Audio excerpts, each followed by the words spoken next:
आरक्षण हटाओ बहुत ज्यादा लाउडली इस नारे को बोला जाता है। सवर्ण जो जाति के लड़के हैं उन्हें बात समझना चाहिए कि आप आरक्षण के खिलाफ न लड़के रोजगार के लिए लड़िए ना। आरक्षण का बेसिस क्या है? तमाम उन लोगों की भागीदारी हो जो ऐतिहासिक कारणों से बहुत पीछे छोड़ दी गई है। तो ब्राह्मण गरीब नहीं है क्या? राजपूत गरीब नहीं है क्या? मतलब सवर्ण जाति समूह भी तो गरीब है, उनको आरक्षण मिल नहीं रहा है। बाबा साहेब अम्बेडकर ने तो 10 साल के लिए रिजर्वेशन दिया था। 10 साल के लिए पॉलिटिकल रिजर्वेशन था। 50 में संविधान लागू हो गया था। अगर आप गौर से देखें तो हमारा पूरा समाज ही दरअसल आरक्षण के आधार पर बना है, जो पैदा होते ही तय हो जाता था कि तुम कौन सा काम करोगे। ठाकुर का कुआं तुम खोद ही रहे थे, अपना कुआं खोद लेते। तो चाबुक किसकी थी और पीठ किसकी थी, जमीन किसकी थी, कुआं कहाँ खोद लोगे, सर पे अपने। जब संविधान लागू हुआ उस वक्त पिछड़ी जातियों की संख्या जो थी वो संविधान लागू होने के बाद, आरक्षण आने के बाद कई गुना बढ़ गई। Baba Saheb annihilation of cast की बात करते हैं, जातियों का विनाश। यहाँ तो जातियां बढ़ रही हैं। नमस्कार दोस्तों, आरक्षण हटाओ ये वो नारा है जो कई सालों से चलता रहा है और धीरे धीरे खास तौर पे जब से दक्षिणपंथी सरकार आई है सत्ता के केंद्र में, तब से बहुत ज़्यादा लाउडली इस नारे को बोला जाता है। रिजर्वेशन हटाओ मूवमेंट आपको इंस्टाग्राम पे दिख जाएगा, ट्विटर पे दिख जाएगा, फेसबुक पे दिख जाएगा, कुछ टीवी चैनल्स पे भी दिख जाएगा, यूट्यूब चैनल्स पे भी दिख जाएगा, कई सारे लोग दिख जाएंगे।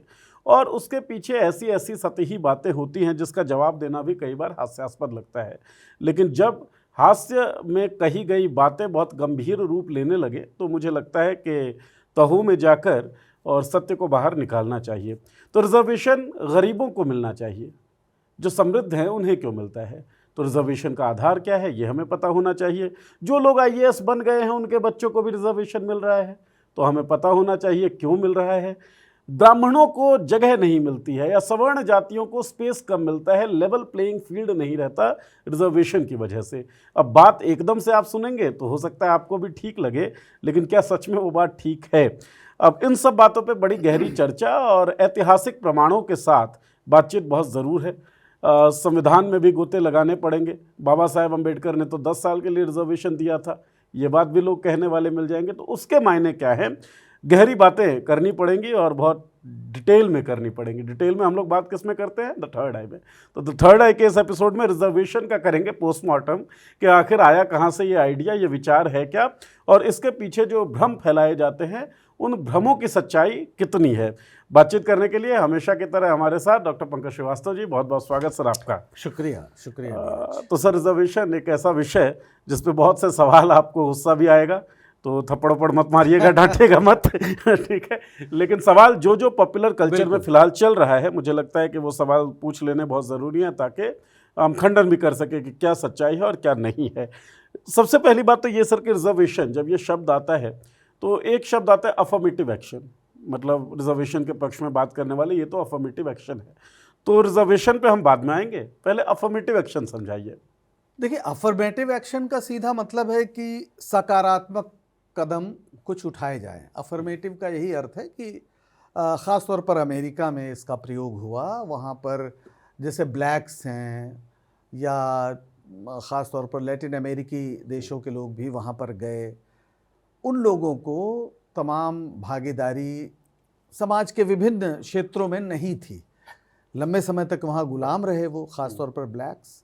तो 1960 के आसपास, ख़ास तौर पर कैनेडी के समय, इस तरह की बातें हुई कि अफर्मेटिव एक्शन लेकर इनको भी समाज के मुख्य धारा में लाया जाए, और उसका नतीजा हमें दिख रहा है। जाहिर है वहाँ सीधे सीधे रिजर्वेशन नहीं है, लेकिन वहाँ पर तमाम कंपनियों की या किसी भी प्रतिष्ठान की जब उसकी समीक्षा होती है, जब उसका मूल्यांकन होता है, तो देखा जाता है कि जो कथित रूप से पिछड़ गए समाज हैं या हाशिए के समाज हैं, उनका आपके यहाँ प्रतिनिधित्व है या नहीं। तो उससे आप ये देखें कि हॉलीवुड की जब आप फिल्में देखते हैं तो वहाँ भी आपको बहुत सारे ऐसे स्टार्स मिलेंगे जो ब्लैक्स हैं जी, जो उस पृष्ठभूमि से आए हैं, जो 100 साल पहले, 150 साल पहले जो एक गुलाम की तरह जिनके पूर्वज अमेरिका के, खासतौर पर दक्षिण अमेरिकी राज्यों के खेतों में काम करते थे, दासों के तौर पर ही, दासों के तौर पर ही आए थे। लेकिन उसका नतीजा ये हुआ कि पूरे समाज में ये एक बात हुई कि नहीं, इनको भी आगे लाना चाहिए। ऐसा नहीं कि भावना के स्तर पर सभी लोग ऐसे हैं, राज्य का प्रयास है। वैसे तो वहाँ क्लू क्लक्स क्लैन जैसी संस्थाएं भी हैं जो ब्लैक्स को एकदम दुश्मन की तरह देखती हैं, जैसे भारत में वो तो हर समाज में लेकिन राज्य का एक हस्तक्षेप हुआ और ये एक सभ्यता की कसौटी मानी जाती है कि जो कमज़ोर तबके हैं वो कहाँ पर हैं, उनके साथ व्यवहार कैसा कोई समाज करता है। सभ्यता में जो सभ्य शब्द है ना, उसके मूल में भी एक शब्द है, आप ध्यान दें तो सभा। हाँ। तो सभा का अर्थ है कि जो सभा पूरे समाज के हित में सोचती है जी, वही सभ्य होती है, वही समाज सभ्य होता है। सभ्य होने का पैमाना है कि आप जो पिछड़ गए लोग हैं, जो कमज़ोर तबके हैं, उनको आप आगे बढ़ाने के लिए क्या करते हैं, क्या नीतियां बनाते हैं। तो अफर्मेटिव एक्शन वो रहा जो अमेरिका में ख़ास तौर पर रहा और जिसने अमेरिकी समाज को काफ़ी बदला है। मतलब भारत में हम कल्पना नहीं कर सकते आज भी कि कोई मतलब दलित सरनेम वाला व्यक्ति हमारा हीरो होगा, राइट, है ना, आमतौर पर आप देखें। लेकिन वहाँ ब्लैक्स आपको मतलब मेन रोमांटिक रोल में आपको नज़र आएंगे।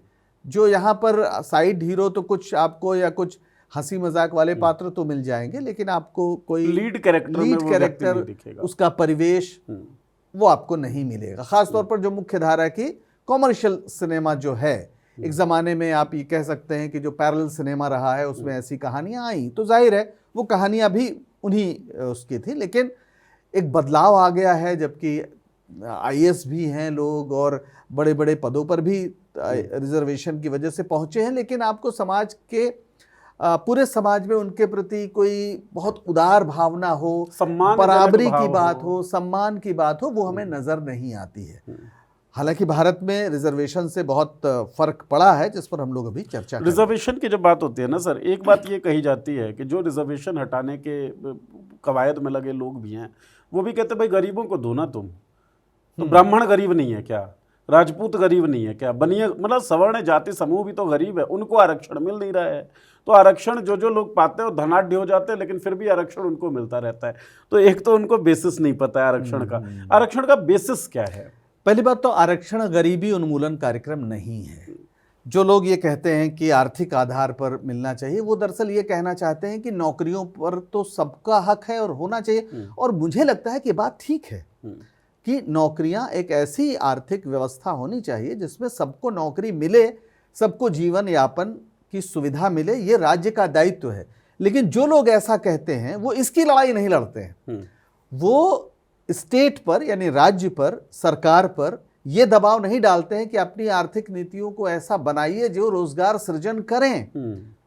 वो इस पर बस देखते हैं कि आरक्षण कहाँ लागू हो रहा है, जबकि आरक्षण का मकसद ही कुछ और है। आरक्षण का मसला ये है कि वो हमारे शासन प्रशासन में तमाम उन लोगों की भागीदारी हो जो ऐतिहासिक कारणों से बहुत पीछे छोड़ दी गई है। अगर आप गौर से देखें तो हमारा पूरा समाज ही दरअसल आरक्षण के आधार पर बना है। यानी हमारे संविधान के लागू होने से पहले ऐसा समाज था हमारा, जो पैदा होते ही तय हो जाता था कि तुम कौन सा काम करोगे, है ना। यानी ये तय था कि अगर आप धोबी के घर पैदा हुए हैं तो आप कपड़े धोएंगे, आप लोहार के घर पैदा हुए हैं तो आप लोहे का काम करेंगे। जन्मना तय हो जाता था कि आप अगर बुनकर के यहाँ पैदा हुए हैं तो आप कपड़ा बुनेंगे, और आप अगर किसी ऐसी कृषक जाति में जो पिछड़ी जाति है उनमें पैदा हुए हैं तो आप सब्जी उगाएंगे। तो हर जाति के साथ कोई पेशा न थी रहा है ना। और वो जन्म आधारित रहा है, वो जन्म आधारित आरक्षण ही रहा है। पढ़ेगा लिखेगा कौन? वो ब्राह्मण लोग जो हैं उनके बच्चे पढ़ेंगे लिखेंगे। जो क्षत्रिय हैं वो लगान वसूली करेंगे, राज्य का संचालन करेंगे। जो वैश्य होगा वो व्यापार करेगा। ये हमारा समाज पूरी तरह से एक आरक्षित पेशों के लिहाज से एक आरक्षित समाज ही रहा है। ये संविधान भारत का है जिसने पहली बार, ऐसा नहीं कि पहले अपवाद नहीं रहे हैं, बिल्कुल ऐसा हो सकता है किसी ब्राह्मण ने व्यवसाय किया हो, किसी व्यवसायी ने पढ़ाई का, लेकिन वो एक्सेप्शन ही थे, अपवाद ही थे। वो सामान्य नहीं था। सामान्य था कि एक बच्चा है वो पैदा हुआ है, अगर वो किसी कुम्हार के घर में पैदा हुआ है तो उसे पता है उसे जीवन भर बर्तन बनाने हैं मिट्टी के, वो उसी पेशे में दक्ष भी हो रहा है। और आपको जानकर आश्चर्य होगा कि हमारे राष्ट्रीय आंदोलन के बहुत बड़े बड़े नेताओं ने जब पिछड़े वर्गों के या दलित वर्ग के बच्चों के लिए स्कूल खोले अंग्रेजों ने, तो विरोध किया। उसमें बाल गंगाधर तिलक जैसे राष्ट्रवादी थे, और उनका जो कहना था वो ये था कि भाई आप इससे उनके पेशे से दूर कर रहे हो, इस पेशे में उनकी दक्षता है, उनकी नौकरी, एक तरह से उनके जीवन यापन की परिस्थितियां गारंटीड हैं। मतलब उस समाज की मर्यादा ही यही हाँ, थी, यही थी कि जन्मना तय हो आपको जाएंगी नौकरी की चीजें। कोई तलाश नहीं करनी। आपको पता है, आप एक कुम्हार के घर पैदा हुए हैं तो आप तालाब से मिट्टी लाएंगे, उस मिट्टी को अच्छे से रौंदेंगे और उसको चिकनी करेंगे, फिर उससे आप कोई घड़ा बनाएंगे या और चीजें बनाएंगे जिसमें आप बहुत पारंगत हैं, आप एक शिल्पी के रूप में आपकी तरक्की भी है। तो वो इसको पॉजिटिव तरीके से समझते थे, वो बजाय इससे ये समझना कि भाई आपने उसको एक सीमित दायरे में, एक बाड़े में बंद कर दिया है, वो मानते थे कि ये उनके लिए अच्छा है। लेकिन इसमें एक चीज जो दर्शक भी अगर सोचे कि चल ये तो अच्छी बात है कि एक्सपर्टीज हो रही थी किसी चीज की, लेकिन उसका सम्मान नहीं था। फिर असली बात है, डिग्निटी ऑफ आपको सम्मान नहीं था। आपने मान लिया था कि ये सारे लोग शूद्र हैं।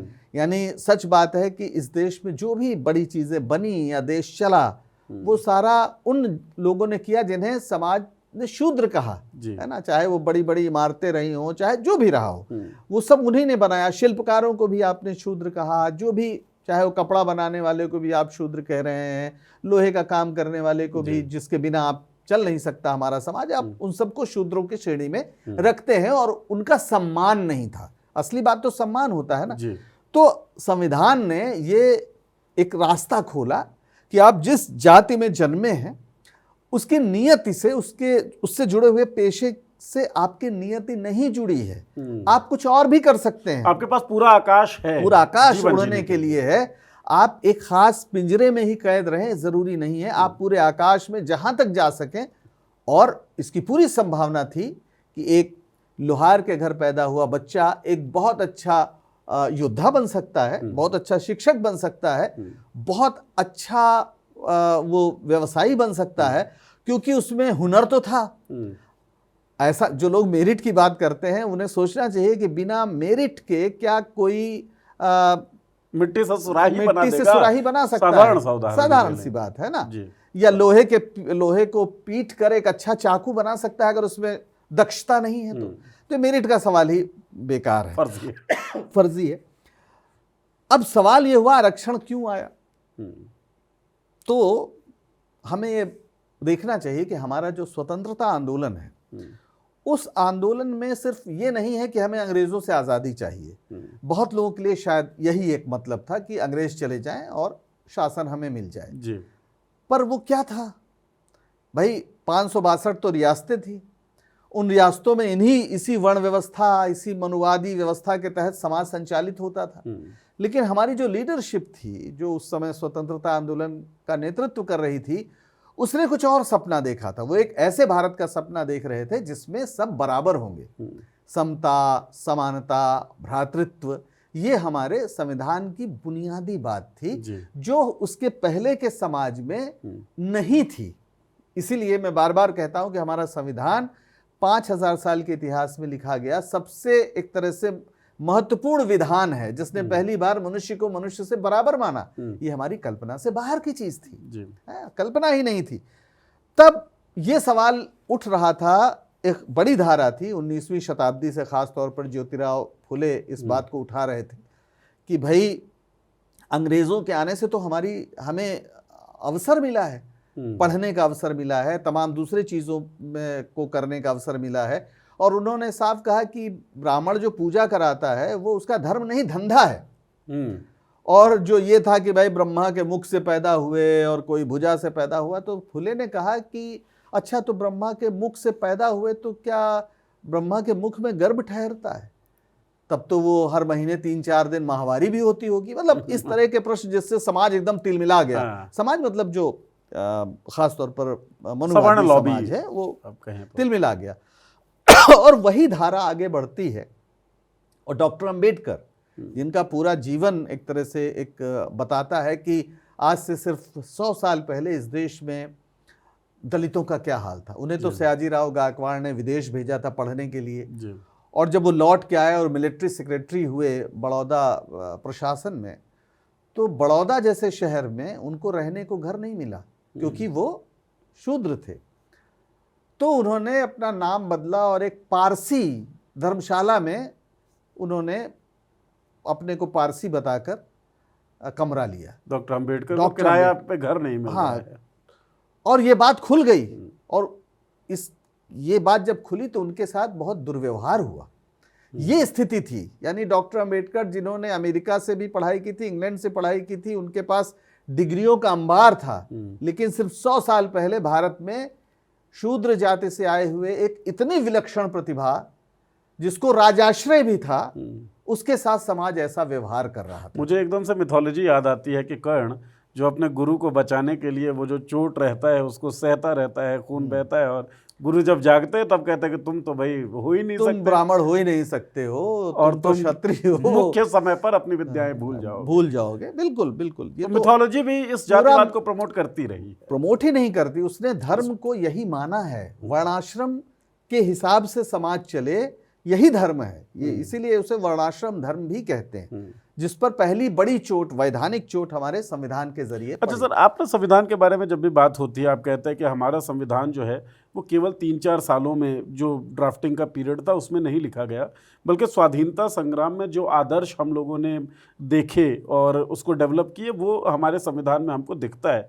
तो रिजर्वेशन भी संविधान में आता है। तो स्वाधीनता संग्राम का वो इंस्टेंस क्या है जो आरक्षण? मैं दरअसल उसी दिशा में जा रहा था। वो ये था कि फुले के सवाल मैंने उठाए और इस तरह के सवाल बड़े पैमाने पे उठने लगे कि भाई अंग्रेज चले जाएंगे तो शूद्रों का क्या होगा। भाई आप आज़ादी मांग रहे हो, पर आप किसी मनुष्य के सीने पर सवार होकर पैर रखकर आप अंग्रेजों से आज़ादी मांग रहे हो, तो आपके लिए आज़ादी का मतलब और उस व्यक्ति के लिए जो आपके पैर के नीचे है उसके लिए आज़ादी का मतलब एक ही नहीं है। हाँ। है ना। बहुत लोग तो दोहरी गुलामी, वो दोहरी गुलामी। बहुत लोग ऐसे ही स्वीपिंग रिमार्क करते हैं कि भाई अंबेडकर भी तो अंग्रेजों के साथ थे।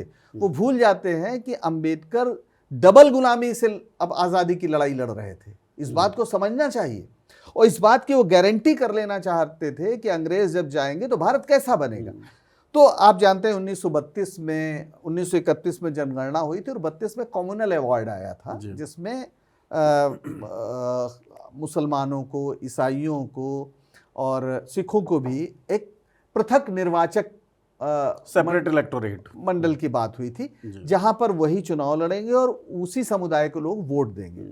तो उन्होंने डिप्रेस्ड क्लास, दलितों को डिप्रेस्ड क्लास कहा गया, उसके लिए भी अलग इसकी पृथक निर्वाचन मंडल की बात की। डॉक्टर अंबेडकर इसके पक्ष में थे। 71 प्रांतीय सीटें जीती हुई प्रांतीय जो विधानसभाएं थी, 71 सीटों को रिजर्व करने की बात उसमें हुई थी। पर गांधी जी ये मानते थे कि इससे एक तरह से वो ये मानते थे कि जो दलित हैं, जो शूद्र हैं, वो भी हिंदू समाज का हिस्सा है और इससे समाज का बंटवारा होगा, तो वो इसके खिलाफ थे। और उस समय एक बहुत लंबी डिबेट भी चली। बहरहाल वो अनशन पर बैठे और अंत में डॉक्टर अंबेडकर माने और मदन मोहन मालवीय और डॉक्टर अंबेडकर के हस्ताक्षर से वो पूना पैक्ट हुआ 1932 में, जिसके लिए गांधी जी की बड़ी आलोचना भी हुई। लेकिन उससे एक फ़र्क हमें ये नज़र आता है कि 71 सीटें पृथक निर्वाचक मंडल के तहत दी जा रही थी। गांधी जी ने 148 सीटें प्रांतीय विधान परिषदों में आरक्षित कराई अनुसूचित जाति के लिए। इसके अलावा 18% सीटें केंद्रीय जो असेंबली थी उसमें। तो रिजर्वेशन का पहला प्रारूप यहाँ आया। तो अंतर क्या था इन दोनों में? इन दोनों में अंतर ये था कि पहले सिर्फ दलित जो पृथक निर्वाचक मंडल होता उसमें दलित चुनाव लड़ता और दलित ही वोट करता। डॉक्टर अंबेडकर का कहना था कि इससे दलितों की जो सवर्णों पर जो एक तरह से वो आश्रित होते वोट के लिए वो हट जाएगा, तो स्वतंत्र दलित लीडरशिप उभरेगी। और ये बात काफ़ी हद तक हमें ठीक भी लगती है, क्योंकि आप देखें कि इस समय तो बहुत दलित नेता हैं, लेकिन वो नॉन दलित समाज के वोट पाने के लिए दलितों के मुद्दे पे उतना जोर नहीं देते हैं। ये सच है। ये इसका एक पहलू है निश्चित रूप से। लेकिन ये भी सच है कि जो उसके एवज में दिया गया वो कुछ नेताओं के बजाय एक बड़े समाज को उसका फायदा तो हुआ। गांधी ने जो किया उसमें क्या अलग? उसमें ये हुआ कि अब आपको 148 सीटें रिजर्व हुई, केंद्रीय विधान जो असेंबली है उसमें भी 18% सीटें रिजर्व हुई, और आप चुन के आइए और ये वाला जो आरक्षण था वो ये था कि बाद में जब संविधान बना तो वो 10 साल के लिए हुआ था। ये राजनीतिक आरक्षण था, है ना। जो बहुत लोग कह देते हैं ना कि 10 साल के लिए आरक्षण था, तो वो राजनीतिक आरक्षण तो था। वो जो रिजर्व सीटें जो गांधी ने इनको ऑफर की 148 सीटें या पूना पैक्ट के बाद आया, उसमें उम्मीदवार तो केवल उसी जाति का होगा, वोटर हर वोट कोई सब कोई हो सकता है। डॉक्टर अम्बेडकर का कहना था इससे निर्भरता बनी रहेगी और इसलिए दलित नेतृत्व उभरेगा नहीं, जिसमें कुछ हद तक मेरा ख्याल है सच्चाई भी थी। लेकिन इस विचार से आरक्षण का विचार एक तरह से प्रबल हुआ और जब संविधान बना तो पहले दिन से दलितों को, अनुसूचित जाति और जनजाति को आरक्षण दिया गया, राजनीतिक आरक्षण दिया गया, उनकी सीटें रिजर्व कर दी गई।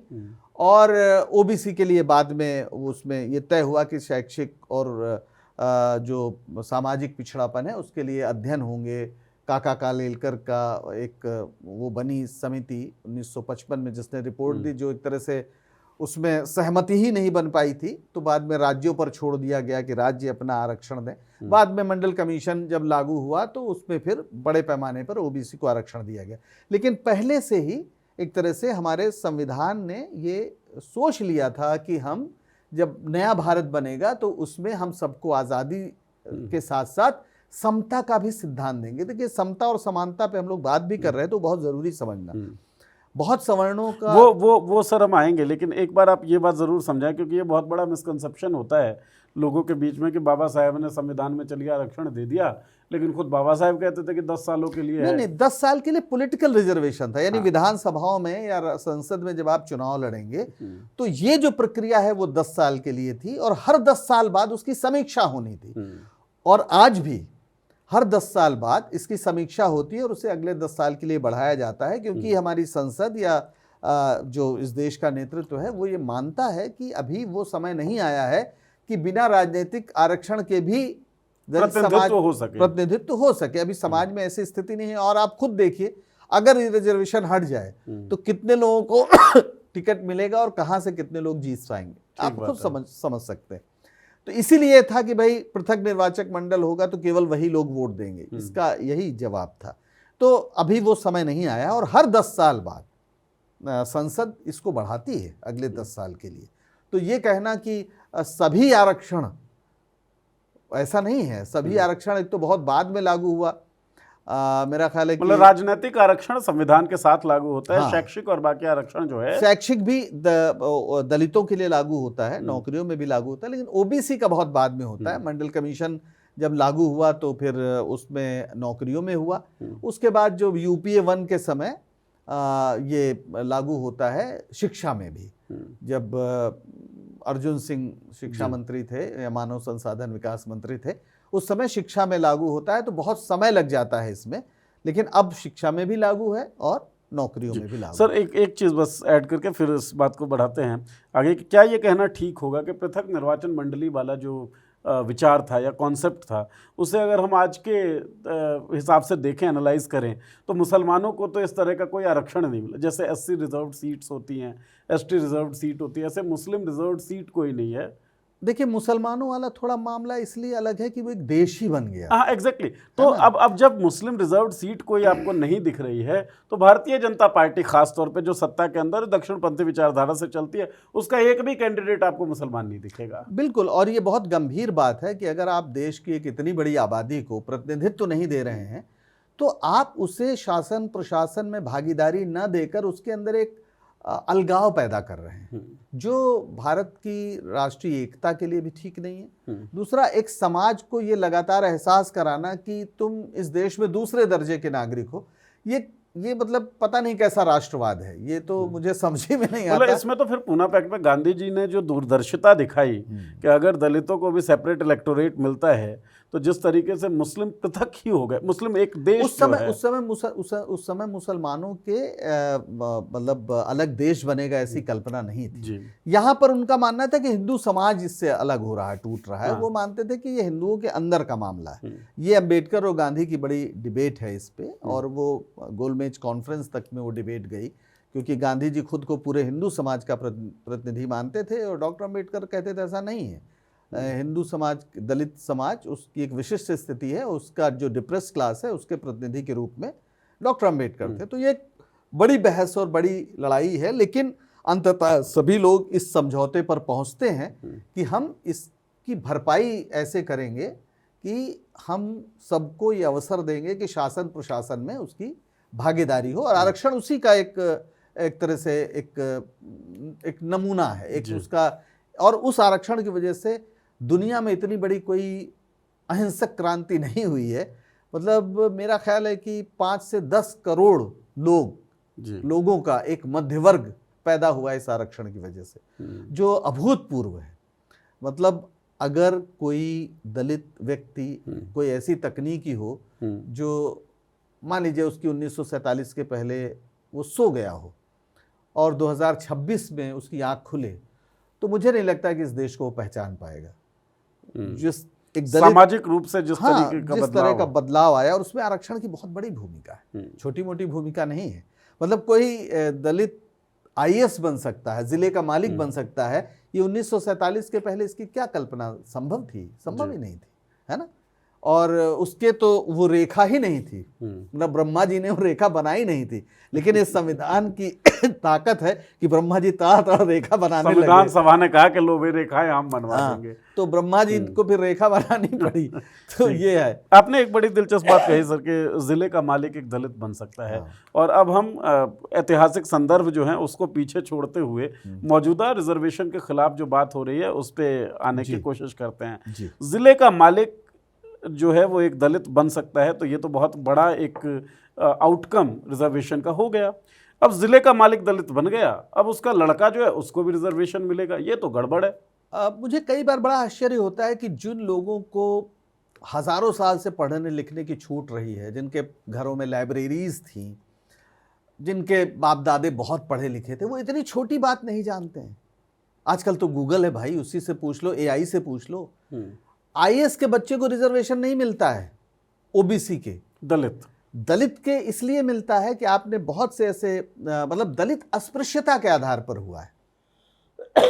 दलित समाज, अनुसूचित जाति का जो आधार है रिजर्वेशन का, वो अस्पृश्यता है। और क्या आप ये कहेंगे कि एक आईएएस के साथ, जिसके अंदर अस्पृश्यता की भावना, जो छुआछूत मानते हैं, वो किसी शूद्र जाति से आए हुए आईएएस के साथ क्या बराबरी का व्यवहार करते हैं हमारे समाज में? हमें तो नहीं लगता। और ख़ास तौर पर बहुत सी ऐसी आत्मकथाएं आपको मिल जाएंगी जो आईएएस रहे हैं और उनके साथ हर क्षण एक तरह से भेदभाव हुआ है। तो ये जो अस्पृश्यता के आधार पर समाज के एक बड़े हिस्से को पीछे डाला गया है, अभी शायद उसमें लंबा वक्त लगेगा कि वो बराबरी पर वो आ सके और आप मान सकें। दोनों बातें हैं, है ना। मतलब ऐसे भी उदाहरण है कि जो आईएएस है वो कमरे के अंदर बैठा है और बाहर ब्राह्मण चपरासी उनकी जाति को लेकर उनको गालियां दे रहा है। आप दलित अधिकारियों की आत्मकथाएं बड़े पैमाने पर हैं, उनको आप पढ़ सकते हैं। National commission of schedule caste जो है उसमें बहुत सारी शिकायतें भी आती हैं। शिकायत मैंने ऐसे ही नोट किया सर। अशोक कुमार परमार थे 1992 बैच के आईएएस, जम्मू कश्मीर के एलजी और चीफ सेक्रेटरी जो हैं, उन्होंने कास्ट के कारण जातिवादी एक तो गालियां इनको दी, इनका ट्रांसफर वगैरह करवा दिया। मतलब इनके साथ पूरा न्यायपूर्ण बिहेवियर वहां पर होता है। मैं अगर भूल नहीं रहा हूं तो पंजाब या हरियाणा कहाँ एक दलित आईपीएस था जिसने सुसाइड किया है, हरियाणा में ना, सुसाइड किया अभी कुछ दिन पहले की बात। और उसके साथ जातिगत भेदभाव हो रहा था। यानी आप वहां पहुंच तो गए, पर वहां पर आपके जो ऑफिसर्स हैं, जो प्रशासन में और लोग हैं, वो आपके साथ भेदभाव कर रहे हैं। तो ये मान लेना कि वो उसके साथ ये भेदभाव खत्म हो गया है, ये फर्क है। मतलब दलितों की एक विशिष्ट स्थिति है, मुझे लगता है कि उसमें अभी समय लगेगा, ये इतना आसान नहीं है। और बल्कि अभी शायद आज या कल की ही खबर है जिसमें केंद्र सरकार ने सुप्रीम कोर्ट में माना है इस बात को कि हम जो अनुसूचित जाति के लोग हैं उनके आरक्षण में अभी क्रीमी लेयर का हम प्रावधान नहीं कर सकते, समाज की जैसी स्थिति है। तो सरकार भी ये बात मान रही है कि सामाजिक हिसाब से वो बिल्कुल हाशिए पर हैं। हाँ। और अस्पृश्यता का जो मामला था वो अब भी, अस्पृश्यता का दंश बहुत गहरा दंश है। एक तो उनके हृदय से वो तब निकलेगा जब उनके साथ अस्पृश्यता बरतने वालों के अंदर कोई सामाजिक न्याय की भावना जगेगी। थोड़ा समय लगेगा इसमें। अच्छा, ये सामाजिक बुराई है, इसका शोधन जो है वो भी सामाजिक तरीके से ही होगा, केवल कानून। अच्छा, बीबीसी हिंदी की एक रिपोर्ट है सर, उसमें रिटायर्ड आईएएस हैं बीएल नवल, वो बताते हैं कि सवर्ण बाबू जो है उसने बिल्कुल मुश्किलें पैदा कर दी थी इनके लिए, और जब मजबूरन इनको उसका तबादला करवाना पड़ा तब इनको फोन करके जातिगत गालियां जो है वो सवर्ण बाबू ने मैंने कहा ना कि चपरासी, ब्राह्मण जाति का चपरासी बाहर बैठ के अंदर आईएएस जो है, उस जो अफसर है उसको गालियां दे रहा है अपने साथ के लोगों के बीच बैठ के। तो ये तो हमारे समाज की हकीकत है ना। हमारे समाज में सामाजिक दृष्टि से जो एक भ्रातृत्व, भाईचारा, ये सब होना चाहिए, इस मोर्चे पे कम काम हुआ है। और मुझे नहीं लगता कि ये इसको दूर किए बिना आप किसी बराबरी की बात कर सकते। सामाजिक रूप से काम हुआ है, लेकिन संविधान में बहुत सारे प्रावधान रहे, और कुल मिलाकर अगर देखा जाए ईडब्ल्यूएस को अगर मैं जोड़ देता हूं सर, तो 59.5% रिजर्वेशन होता है। अब मैं पॉपुलर धारणाओं की बात कर रहा हूं, इसमें 59.5% रिजर्वेशन है, 27% आपका हो गया ओबीसी के लिए, 10% आपका हो गया ईबीसी के लिए, और बाकी 80 और एसटी के लिए, ठीक है। बचा आपका 40.5%। अब मान के चलते हैं एक प्लेग्राउंड है, उस प्लेग्राउंड में कोई अगर दलित जाति का व्यक्ति है तो वो ईडब्ल्यूएस कोटा छोड़ दीजिए और ओबीसी कोटा छोड़ दीजिए, जो 37% बचा, तो वो 63% प्लेग्राउंड में खेल सकता है। जो ओबीसी है वो आप बाकी 27% और 32% वो छोड़ दीजिए, तो लगभग 68% प्लेग्राउंड में खेल सकता है। और जो सवर्ण जाति का व्यक्ति है वो केवल 40% प्लेग्राउंड में खेल सकता है, 40.5%, या इसको आप 50% मान के चल लीजिए ईडब्ल्यूएस अगर आप जोड़ते हैं तो ये तो लेवल प्लेइंग फील्ड नहीं है ना साहब। खेलने के लिए या उड़ने के लिए सवर्णों को कम आसमान मिल रहा है। अच्छा, अगर मान लीजिए, वैसे तो ये अजीब तर्क है, लेकिन मान ले थोड़ी देर के लिए, तो आपको फिर ये भी देखना होगा कि भाई 27% जिसको रिजर्वेशन मिल रहा है उसकी आबादी 52%, और आप जो कह रहे हैं कि आपको 40 या 42 कितने परसेंट आपने बताया उतना ही मिल रहा है, तो उनकी आबादी तो 12% है, 15% है। तो फिर इस तरह से नहीं देखा जाएगा। देखिए, पहली बात तो जनरल माने जनरल होता है, जनरल माने सवर्ण नहीं होता है। सवर्ण जाति के लोग आमतौर पर ये गलती करते हैं, वो लगातार ये बात बोलते हैं कि जनरल, हम जनरल कास्ट के हैं। जनरल जो है वो कुछ नहीं होता है, और आप सवर्ण हैं नहीं, आप सवर्ण बनाए गए हैं। You are not upper caste, you are uppered caste. आप कोई मतलब ऐसा थोड़ी कि आप पैदा हुए हैं और आप बड़े ऊंची कास्ट कोई ऊंची आपको एक सामाजिक व्यवस्था के तहत ऊंचा कहा गया है, ऊंची स्थिति दी गई है ना। और जो समता का सिद्धांत है, जो लोग ये बात करते हैं कि समानता नहीं है, लेवल प्लेइंग फील्ड की आपने बात की, तो उन्हें समता और समानता का फर्क समझना पड़ेगा। और इसीलिए जब हम कहते हैं कि हमारे संविधान में समता कहा गया है, समता, स्वतंत्रता और भ्रातृत्व, जो तीन महत्वपूर्ण वो है, उसमें समानता की जगह समता क्यों कहा गया? इसलिए कि समता का क्या अर्थ है ये समझिए आप। मान लीजिए किसी मैदान में फुटबॉल का मैच हो रहा है और 3 लड़के हैं जो अलग अलग ऊंचाई के हैं, वो उस दीवार के पास जाते हैं जिसके पार वो मैदान है और वो उन्हें मैच देखना है। तो एक बच्चे की हाइट मान लीजिए 5 फीट है और दीवार जो है वो 4 फीट की है। तो जो 5 फीट वाला बच्चा है या लड़का है, आप किशोर कह सकते हैं, युवा कह लीजिए, वो आसानी से मैच देखेगा। लेकिन जो 3 फीट और 3.5 फीट के लोग हैं, बावजूद इसके कि उन्हें समान अवसर है कि जाओ देख लो, वो उस मैच को नहीं देख सकते हैं। तो क्या होगा? समता का अर्थ है कि उन बच्चों को जिनकी हाइट कम है उनको स्टूल प्रोवाइड किए जाएं, है ना।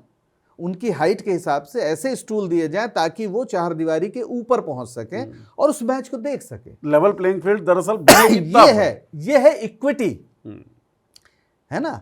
तो जो इक्वालिटी और इक्विटी का फर्क है वो यहां पर है, और ये बहुत महत्वपूर्ण है इस बात को समझना, है ना।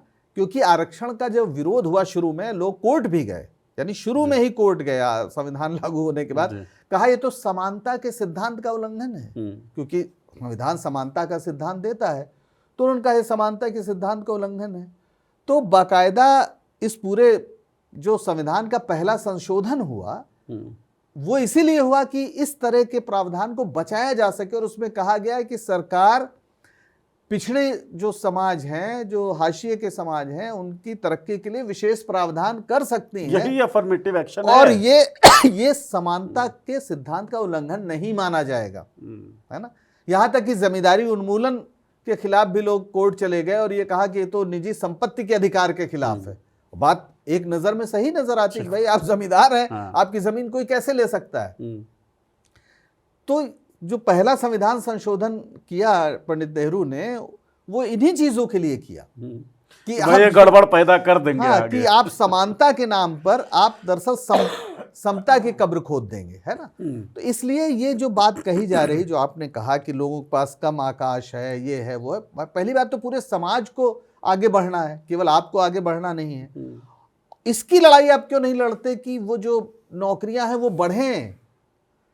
दिक्कत क्या है कि हमारा जो सो कॉल्ड सवर्ण समाज अपने को समझता है, उसको आरक्षण से तो बुरा लगता है, लेकिन नौकरियां नहीं बढ़ रही या नौकरियां लगातार खत्म हो रही, इस पे उसको कोई दिक्कत नहीं है ना। भाई आप ये देखिए, सरकार लगातार सरकारी नौकरियां समाप्त करती जा रही है। आरक्षण अपने आप समाप्त हो, आरक्षण खत्म करने का इससे बेहतर क्या जरिया है कि आपने सरकारी जो उपक्रम थे उन्हीं को खत्म कर दिया। और निजी क्षेत्र में तो फिलहाल आरक्षण नहीं लागू हो रहा है ना। हालांकि मुझे लगता है कि आने वाले दिनों में जो ये षड्यंत्र है, इसके खिलाफ निजी क्षेत्र में आरक्षण का बहुत बड़ा आंदोलन चलेगा। लीडर ऑपोजिशन राहुल गांधी तो इस बारे में बात कर चुके हैं, इससे पहले भी कभी बात मैं मनमोहन सिंह 2006 में उन्होंने उद्योगपतियों की एक सभा में कहा था कि अगर आप लोग जो हाशिए के समाज हैं, जो दलित वंचित पिछड़े तबके के लोग हैं, अगर उन्हें आप अपने उद्यमों में पर्याप्त जगह नहीं देते हैं तो फिर निजी क्षेत्र में आरक्षण के सिवा कोई चारा नहीं रहेगा। कहा है ये बिल्कुल मनमोहन सिंह ने 2006 में कहा है। और जहां नहीं है वहां देख लीजिए आप, और हम मीडिया के साथी हैं, आप मीडिया का हाल देख लीजिए, कोई आरक्षण नहीं है। कितने दलित पिछड़े समाज के लोग वहां पर संपादक या अच्छे पदों पर हैं? नहीं है। और इसीलिए जो हमारे पूरे मीडिया का रवैया है, उसका एक बड़ा कारण ये है कि आप लगातार आप उसमें आपको एंटी रिजर्वेशन भाव बहुत ज्यादा नजर आएगा। रिजर्वेशन नहीं बल्कि बाबाओं के चरणों में लूटते हुए रिपोर्टर्स जितना इसी कारण से दिखते हैं। बिल्कुल, क्योंकि आपकी पूरी जो समझ है, उस समझ का जो स्रोत है, वहीं पर समस्या है।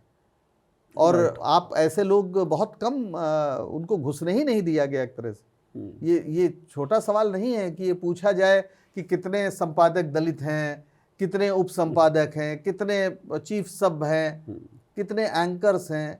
इससे पता चलता है कि समाज में लोगों की भागीदारी का क्या स्तर है। आज इस देश में एक भी ओबीसी सेक्रेटरी नहीं है, सेक्रेटरी लेवल पर एक भी ओबीसी नहीं है। तो ये एक सवाल उठता है। या अगर आप यूनिवर्सिटीज़ में देखें तो करीब 30% पद खाली पड़े हुए हैं प्रोफेसर्स के, और बहुत कम संख्या में दलित और पिछड़े समाज के लोग वाइस चांसलर्स हैं। तो ये सवाल तो उठेगा बेशक। और जजों में, न्यायपालिका में बहुत ही मतलब रेयर। तो लोग ये सवाल उठा रहे हैं कि भाई समाज की इतनी बड़ी आबादी है, उनके प्रतिनिधि क्यों नहीं है वहाँ पर। हम मान लेते हैं कि आप बड़े उदार हृदय, आप कोई बेईमानी नहीं करते, लेकिन ये लोग क्यों नहीं जा रहे हैं? कोई तो कारण है। अगर नहीं, और वहाँ पे आरक्षण नहीं है, जहाँ आरक्षण है वहाँ तो मजबूरी है, थोड़ा बहुत चले गए, जहाँ आरक्षण नहीं है वहाँ इसकी परवाह भी नहीं है आपको। तो सवाल तो उठेगा। मैं एक बड़ा आसान सा और सतही सा एग्जाम्पल दर्शक अगर समझें सर, और आप कहें अगर ये ठीक लगे, क्योंकि मैंने इंजीनियरिंग की हुई है और इंजीनियरिंग का है, इसकी हालत तो मैकेनिकल वालों जैसी है। मैकेनिकल वालों जैसी इसलिए क्योंकि मैकेनिकल इंजीनियरिंग में कंपैरेटिवली लड़कियां कम रहती थी। तो वहाँ के जो लड़के हैं वो वेल बिहेव्ड नहीं होते थे, वेल कल्चर्ड नहीं दिखते थे। उसके बरक्स अगर हम CSC देखें या IT देखें, कंप्यूटर साइंस इंजीनियरिंग या इन्फॉर्मेशन टेक्नोलॉजी, तो वहाँ पर लड़कियाँ रहती थी। तो वहाँ के जो लड़के हैं वो वेल बिहेव्ड दिखते हैं, गाली वाली भी कम देते हैं, गाली वाली कम देते हैं, ठीक ठाक कपड़े पहनेंगे, बोलने का तरीका ठीक होगा, उनको पता होगा कि कॉफ़ी पीनी है तो कैसे पीनी है, बात करनी है तो कैसे करनी है। मतलब ये है कि जब आप अपने से अलग तरह के लोगों के साथ रहते हैं तो आपको वो भाव समझ में भी आते हैं और आप अपना विकास भी उस तरीके से कर पाते हैं।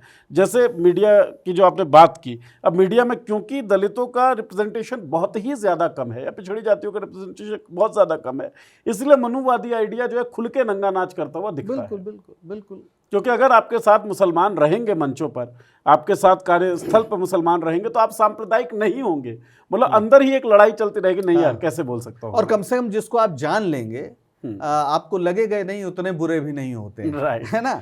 क्योंकि हम कई ऐसे लोगों को देखते हैं जो मान लीजिए मुसलमानों के खिलाफ बहुत बातें करते हैं, लेकिन उनके एक दो मुस्लिम दोस्त ऐसे होते हैं जिन पर उन्हें बड़ा भरोसा होता है, क्योंकि वो उन जिनको जानते हैं उन्हीं के साथ तो उनकी फिर मित्रता भी होती है और बहुत सारे मिसकंसेप्शंस जो हैं वो दूर होते हैं। अब मुसलमानों की जब बात आ ही गई सर, तो एक बात ये बताइए, पूरे इस बातचीत के कॉन्टेक्स्ट में ही ये कहा जाता है कि भाई 500 साल पहले औरंगजेब ने जो किया होगा उसका बदला तुम आज के अब्दुल से तो नहीं लोगे। बिल्कुल सही बात। तो उत्पीड़न जो है पिछड़ी जातियों का, ये तो पुरखों ने किया ना, हजारों सालों से चला आ रहा है, उसका बदला आज के सवर्ण जाति के लोगों से क्यों लिया जाएगा? अब ये देखिए कितना शातिर सवाल है, यानी आरक्षण देना सवर्णों के साथ बदला लेना कैसे है?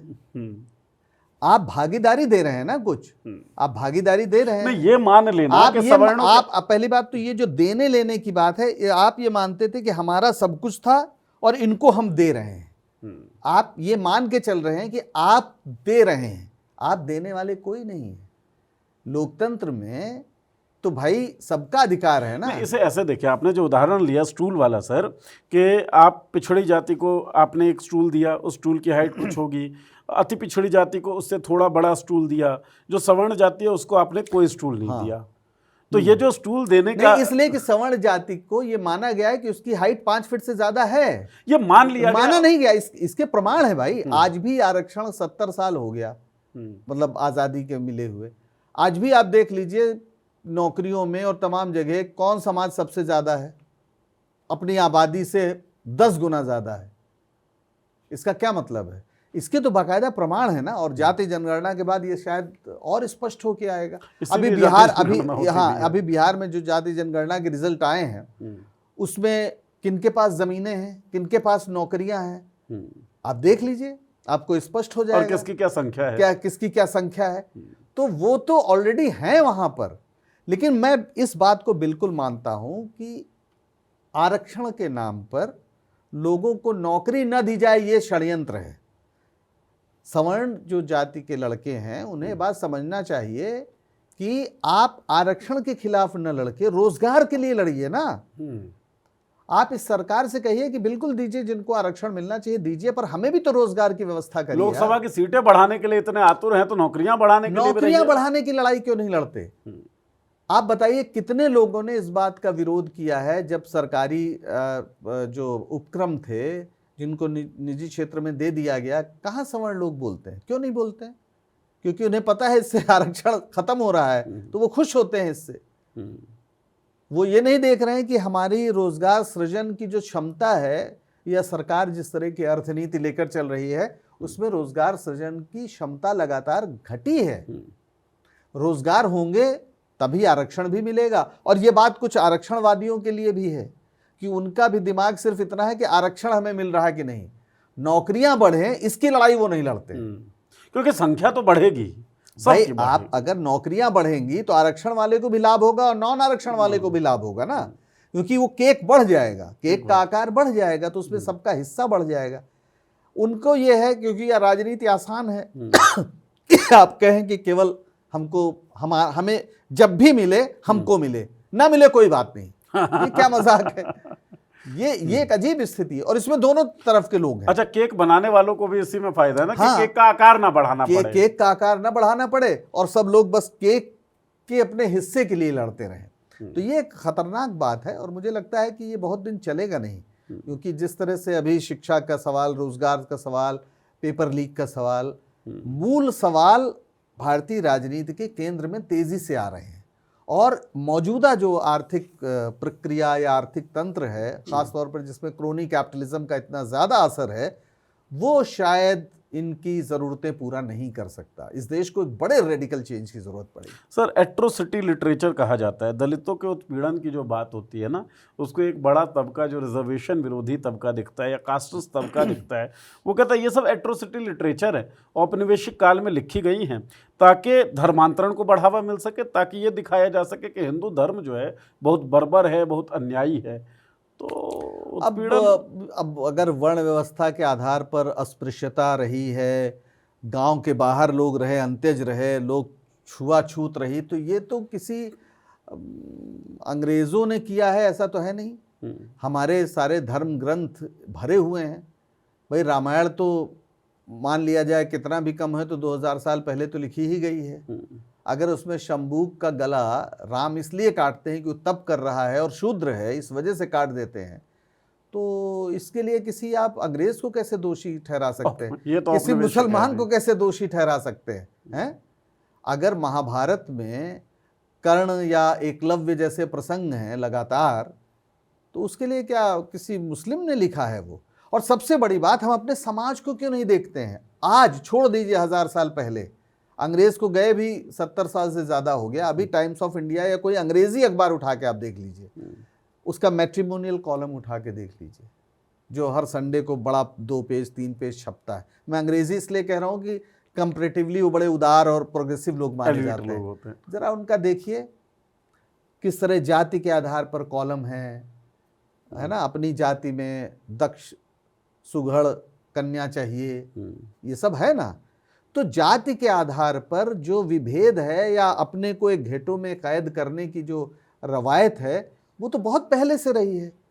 आप मतलब आज क्या बात कर रहे हैं? ये बुद्ध के समय इसका जिक्र हुआ, और बुद्ध इस मामले में सबसे बड़े क्रांतिकारी विचारक इसीलिए हैं कि उन्होंने वर्ण व्यवस्था को नहीं माना।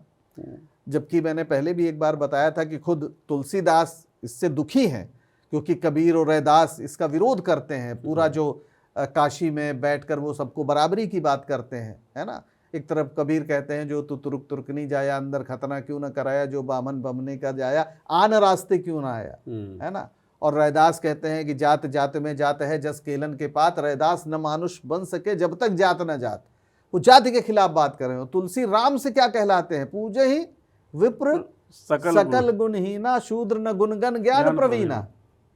यानी पूरा जो उत्कर्ष है वो यही है कि भाई मतलब बचा के रखना है, यही वर्ण व्यवस्था ही हमारा धर्म है। और ये औपनिवेशिक काल में नहीं लिखा गया है। औपनिवेशिक काल में नहीं लिखा गया, उसके पहले लिखा गया।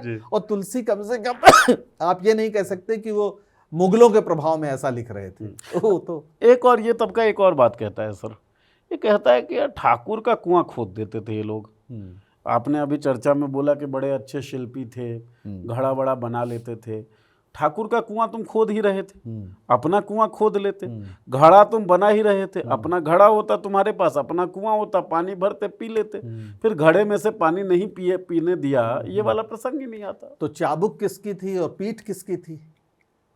जमीन किसकी थी? कुआं कहाँ खोद लोगे? सर पे अपने जमीन पे खोदोगे ना। और जमीन किसकी थी? जमीन तो ठाकुर साहब की थी ना। ये जो जमींदार है उसकी है ना। मतलब ऐसी ऐसी प्रथाएं रही हैं इस देश में कि कुछ लोगों को बसा दिया जाता था गांव के बाहर, और इसलिए वो रहने के लिए जगह दे दी जाती थी कि आप पूरे गांव की सेवा करेंगे। ऐसी सी प्रथाएं रही हैं हमारे देश। हमारे गांव में अभी है ना। आपने बसा दिया, इसका मतलब है कि आप हरवाही करोगे और सारा काम करोगे, वो अपना कुआं खोद लेगा। आपको लगता है ये इतने भोले लोग हैं? अरे 1927 की बात है जहाँ तक, महाड़ सत्याग्रह, डॉक्टर अंबेडकर महाड़ सत्याग्रह किस लिए करते हैं? पानी पीने के लिए। जानवर तालाब में पानी पी सकता था, मनुष्य नहीं पी सकता था। दिक्कत क्या है, और ये इस पे मुझे गर्व भी है कि हमारे पुरखों ने जो भारत बनाने का प्रयास किया, उसने इतना तेज बदलाव लाया कि आज के लोग इस बात का विश्वास ही नहीं कर पा रहे हैं कि ऐसा भी समय था। आप सोचिए, बड़ी भारत की लोकतांत्रिक भारत की एक बड़ी सफलता है।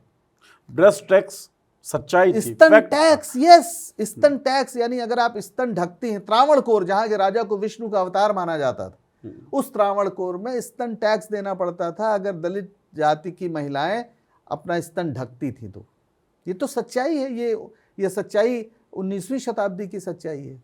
ये कोई बहुत पहले की बात नहीं है। और वो प्रिंसली स्टेट्स था, वो ब्रिटिश उसमें सीधे था नहीं, सीधे वो त्रावणकोर तो प्रिंसली स्टेट्स था ना, वो रियासत थी। तो इस तरह के हमारे यहाँ परंपराएं थी, इस तरह के लोगों के साथ व्यवहार होता है। और आज भी देख लो ना आप, मैंने मैट्रिमोनियल कॉलम का आज जिक्र किया ना, तो अगर ऐसा था तो हमारे समाज में उसका असर नहीं होना चाहिए। और जब आप अखबार पलटवा ही रहे हैं मैट्रिमोनियल कॉलम के लिए, तो मैं कहता हूँ हिंदी का, अंग्रेजी का कोई सा भी अखबार पलट दीजिए, और दावे के साथ कह रहा हूँ किसी एक दिन का नहीं, किसी भी दिन का पलटवा लीजिए, कोई ना कोई कास्ट बेस्ड वायलेंस की खबर आपको दिखी। अरे आप सोचिए, दलित घोड़े पे बैठ रहा है और 2026 में हम ये खबर पढ़ रहे हैं कि उस पर हमला हो जा रहा है। मूंछ रखने के कारण। आप सोचिए, अरे भाई घोड़ा उसका किराए पे लाया होगा, एक दिन वो बैठ के शादी करने जा रहा है, आपको प्रॉब्लम क्या है उसमें? ये कितनी घृणा है इसके बीच। यानी आपका कुछ नहीं ले रहा वो आपसे तो नहीं कह रहा है कि आप ढोल बजाइए और मैं घोड़े पे चलूंगा, ये भी नहीं कह रहा है कि घोड़े की लगाम आप थामिए, आगे आगे चलिए। उसका किसी से कोई लेना देना नहीं। राज्य के बनाए हुए एक रास्ते से अपने घर अपनी शादी करने के लिए अपने ससुराल जा रहा है, घोड़े पे बैठा हुआ है। आपकी घोड़े या घोड़े से क्या रिश्तेदारी है? आपको क्या तकलीफ क्या है? आपको सिर्फ आपके अंदर भरा हुआ वो जाति का बजबजाता जहर है, इसके अलावा कुछ नहीं। और हम 2026 में ये खबरें आए दिन पढ़ते हैं। 2026 में हम ये खबरें पढ़ते हैं सर। और यहाँ से मैं आखिरी सेगमेंट की इस चर्चा के आना चाहूँगा। 2026 यानी कि 50 से अगर हम काउंट करें 76 साल होते हैं। 50 में संविधान लागू हो गया था। 76 सालों में संविधान जब नहीं बदल पाया इन स्थितियों को, या आरक्षण नहीं बदल पाई इन स्थितियों को, तो आरक्षण कैसे बदल देगी इन स्थितियों को? नहीं, देखिए, ये कहना तो गलत है कि नहीं बदल पाई, क्योंकि पहले ये खबरें नहीं होती थी, इस पे सज़ा भी नहीं होती थी। पहले तो ये नॉर्मल चीज़ थी ना। आप यानी दलित का घोड़े पे बैठकर जाकर बारात लेकर जाना, ये अपने आप में एक बड़ा बदलाव है ना।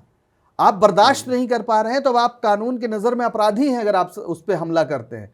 पर 76 साल पहले तो आपको ये अधिकार था कि उसको उतार के वहीं पे कोड़े से पीटिए लगातार, और आप पे कोई कार्रवाई नहीं होती। उसमें वो हिम्मत भी नहीं थी कि वो बैठ भी पाए। सोचता ही नहीं साहब, इसके बारे में कल्पना नहीं कर सकता था कि वो घोड़े पे बैठ के शादी करने जाएगा। यानी आप तो गांव से अच्छी तरह वाकिफ हैं। दरवाजे पर कोई दलित आके चारपाई पर एक कुर्सी पर बैठ सकता था क्या? संभव ही नहीं था। ये तो खैर 15 साल 20 साल पहले भी नहीं था, है ना। लेकिन अब एम्पावर जब से लोग हो रहे हैं, खासतौर पर प्रधान मान लीजिए गांव के हो जा रहे हैं, तो प्रधान जी तो जमीन पे नहीं बैठेंगे। तो ये बदलाव आ रहा है ना, और इस बदलाव को मजबूरी में सही आप स्वीकार कर रहे हैं, मजबूरी में लेकिन स्वीकार कर रहे हैं। अच्छा होता कि आप इसको दिल से स्वीकार करते और सोचते कि नहीं, ये भी मनुष्य है, इन्हें पूरा अधिकार है। और मुझे इसीलिए सवर्ण नौजवानों को देखकर बड़ा अफसोस होता है कि ये जो बुनियादी बात है, तुम साइंस पढ़ रहे हो भाई, तुम जानते हो कि ब्लड ग्रुप सबका एक है, तुम जानते हो कि हम सभी होमोसेपियंस हैं, हम सभी मनुष्य हैं, तुम जानते हो कि हमारी पृथ्वी ब्रह्मांड में एक बिंदु बराबर है। तुम किस गर्व से, किस झूठे गर्व से मतलब मनुष्य होने से इनकार कर रहे हो? तुम दूसरे किसी को जाति के आधार पर अपने से नीचा मानना, उसका दूसरा अर्थ है कि तुम खुद भी मनुष्य नहीं हो, तुम मनुष्य होने का स्वाद नहीं ले पा रहे हो, तुम खुद मनुष्य से एक दर्जा नीचे हो, तुम वानर से नर बनने की प्रक्रिया में बीच में लटके हुए ओरेंगुटान हो। ये क्या है सर? वो जो वनमानुष टाइप था, अच्छा है ठीक। आप ये समझ लीजिए कि आप वानर से नर बनने की जो यात्रा है, बीच में ही लटके हुए हैं, बीच में तुम वनमानुष बन के रह गए हो। जाति को मानने का ये अर्थ है कि तुम मनुष्य नहीं हो पाए। और सवर्णों के पास जो सारा संसाधन है, शिक्षा है, सब कुछ है, उसके बावजूद उनकी इस दशा पे आप सिर्फ दया कर सकते हैं, अफसोस कर सकते हैं ना जी। और पर उन्हें जानना पड़ेगा कि अब विधान है, ये केवल परंपरा नहीं है, अब विधान है, कायदा है, विधान है, कायदा है कि इसका आपको दंड भी मिल सकता है। एक आखिरी सवाल सर, ये कि जब संविधान लागू हुआ उस वक्त पिछड़ी जातियों की संख्या जो थी वो संविधान लागू होने के बाद, आरक्षण आने के बाद कई गुना बढ़ गई। तो पिछड़ी जातियों की संख्या बढ़ रही है। बाबा साहेब ने संविधान लिखी, Baba Saheb annihilation of cast की बात करते हैं, जातियों का विनाश। यहाँ तो जातियाँ बढ़ रही हैं। दूसरी बात, आइडेंटिटी बेस्ड पॉलिटिकल पार्टीज़ हमारे सामने बहुत सारी हैं। सामाजिक न्याय की जब बात होती है वो भी मतलब मोटे तौर पर रिजर्वेशन से जुड़ती हुई दिख रही है। तो बाबा साहेब एक तरफ एनिहिलेशन ऑफ कास्ट लिख रहे हैं और दूसरी तरफ बाबा साहेब का जो कॉन्सेप्ट रिजर्वेशन का है वो पिछड़ी जातियों को और बढ़ा रहा है, इनकी संख्या को। तो क्या इन दोनों में तारतम्य है? ये बहुत अच्छा सवाल है और बहुत लोग इसको कॉन्ट्रडिक्टरी मानते हैं, लेकिन अगर आप गौर से देखें तो बात बहुत स्पष्ट है। जो जाति वर्चस्व है या जाति व्यवस्था है, उसके कुछ आर्थिक आधार भी हैं, है ना। आपके पास ज़मीन है, आपके पास नौकरी है, आपके पास संपत्ति है ना। ये वो कारण है जिसकी वजह से ये व्यवस्था इतने समय तक चलती रही है। अब आप कहेंगे कि आरक्षण से तो जाति और मजबूत होगी, है ना। एक समय ऐसा आएगा जब आर्थिक रूप से या सामाजिक रूप से जब लोग शासन प्रशासन में भागीदारी बड़े पैमाने पर होने लगेगी, तो फिर जो हमारा जिसके बारे में अभी हमने बात की ना, विवाह संबंधों की और मैट्रिमोनियल कॉलम की, जाति प्रथा दूर कैसे होगी। जाति प्रथा दूर करने का भारत में एक ही तरीका जो डॉक्टर अंबेडकर ने बताया है, वो अंतरजातीय विवाह है। और दिलचस्प बात है कि गांधी से उनके बड़े विवाद थे, लेकिन अंत में गांधी भी इसी उसमें पहुंचे कि वो उसी शादी में जाने की बात करते थे जिसमें एक पक्ष दलित होना चाहिए, शूद्र होना चाहिए, ऐसा उनका मानना था। क्योंकि जाति प्रथा अंततः रक्त की शुद्धता पर आधारित है कि आप एक शुद्ध रक्त, अपने सम्मिश्रण नहीं होना है ना, आप जाति के बाहर विवाह नहीं करते हैं। लेकिन जब आर्थिक रूप से लोगों की उन्नति होगी, सभी जातियों की, आईएएस भी होंगे, पुलिस में भी होंगे और हर स्तर पे होंगे, और अंतर इतना ज्यादा नहीं रहेगा। अंतर चाहे जितना ज्यादा रहे, मान लीजिए मन में पिछली पीढ़ी के है भी, लेकिन नई पीढ़ी, अगर वो आपके बच्चे अच्छे कॉलेजेस में पढ़ने जाते हैं, यूनिवर्सिटी में पढ़ने जाते हैं, तो उन्हें जीवन साथी के चयन का अधिकार हो जाएगा, है ना।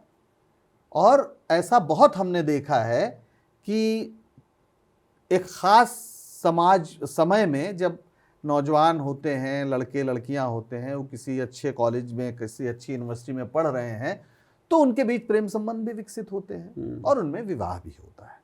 और ऐसी परिस्थिति में फिर जाति पीछे छूट जाती है। मुझे लगता है कि समय के साथ अंतरजातीय विवाह का एक मतलब बढ़ेगा चलन, अभी भी है, जहां भी लोगों को चयन का अधिकार मिल रहा है और उनके चुनाव के लिए एक बड़ा वितान है, वहां पर वो चयन करते समय जाति को मतलब देख रहे हैं कि वो पीछे चली जा रही है। थोड़ा समय लगेगा, लेकिन इस प्रक्रिया के तहत ही एक समय ऐसा आएगा कि आरक्षण की भी जरूरत नहीं होगी। और शायद आरक्षण की जरूरत इसलिए भी नहीं होगी कि आप जैसे अंतरजातीय विवाह से जो लोग पैदा हुए हैं उनमें कितने लोगों को आरक्षण मिलेगा नहीं मिलेगा, वो बड़ी कानूनी उसमें स्थितियां हैं। लेकिन ऐसे लोगों की तादाद जैसे जैसे बढ़ेगी, जाति की शुद्धता का जो एक घमंड है वो खत्म होगा। और मेरा ख्याल है कि जाति के नाश का यही एक तरीका है, जो समय थोड़ा लगेगा उसमें, लेकिन वो दिन आएगा ही। मतलब एनिहिलेशन ऑफ कास्ट की जैसे मैं आपसे बताऊं, आईएएस बहुत बड़े पैमाने पर जो दलित हैं, अगर आप उनके वैवाहिक जीवन को देखें तो आमतौर पर आपको मिलेगा कि वो सवर्ण जाति के में उनका विवाह हुआ है ना, क्योंकि अपने करीब के लोग हैं, अपने कैडर के लोग हैं, वो एक अलग क्लास ही हो जा रहा है। तो यहाँ पर मार्क्स आ जाएंगे, वहाँ क्लास है, वो अपने क्लास के साथ सहज हैं, वो जाहिर है उन गलियों में वापस नहीं जाना चाहते। अब इसकी अच्छाई बुराई दोनों है, इस पे बहुत आलोचना भी है इसकी, लेकिन वो है एक क्लास चला जाता है। तो इन पूरी एक जब खास तौर पर वर्ग के आधार पर एक नए वर्ग भी इसमें जन्म लेंगे, और सबसे बड़ी बात है लोगों को ये आज़ादी मिलेगी कि वो जीवन साथी का चयन कर सकें, तो और आत्मनिर्भर भी वो होंगे तभी शायद कर पाएंगे। तो ये जाति के बंधन टूटेंगे और एक हम क्लासलेस सोसाइटी बनाएंगे, क्योंकि कोई ऐसा बटन नहीं है जिसको दबा देने से लोगों की मानसिकता बदल जाए, जाति खत्म हो जाए। इस समाज को इस लंबी प्रक्रिया से गुजरना पड़ेगा। जिस अमेरिका को लेकर हम बार बार बात करते हैं, 1776 में क्रांति हुई और 1860 में गृह युद्ध हुआ वहां जी, 200-300 साल लगे हैं वहां पर साहब।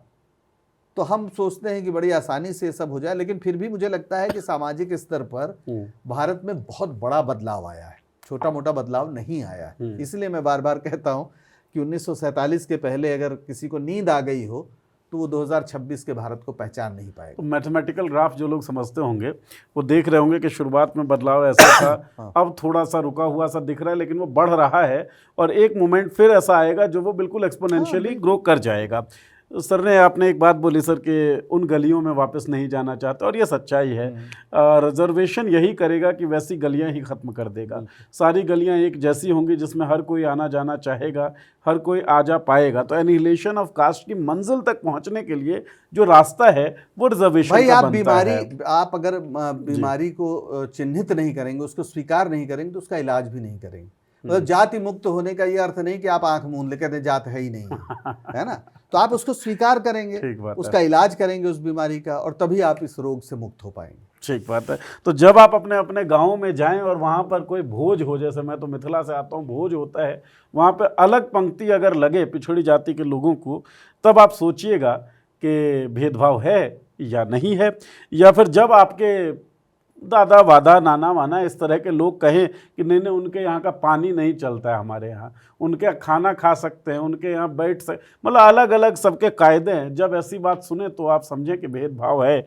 और जब तक भेदभाव रहेगा तब तक अफर्मेटिव एक्शन की ज़रूरत पड़ेगी, तब तक रिजर्वेशन की ज़रूरत पड़ेगी समता को बनाए रखने के लिए। यही सब चीज़ें हमने डिस्कस की इस पूरे शो में। आपने पूरी चर्चा सुनी, चर्चा कैसी लगी आपको ये ज़रूर बताइएगा कमेंट सेक्शन में, इंतज़ार रहेगा। और सवाल मुझे लगता है कि ज़रूर ये ऐसा मुद्दा है गुथा हुआ जिसमें सवाल रह जाते हैं, तो सवाल आपके कुछ रह गए हों तो वो भी कमेंट सेक्शन में आप लिख दें ज़रूर।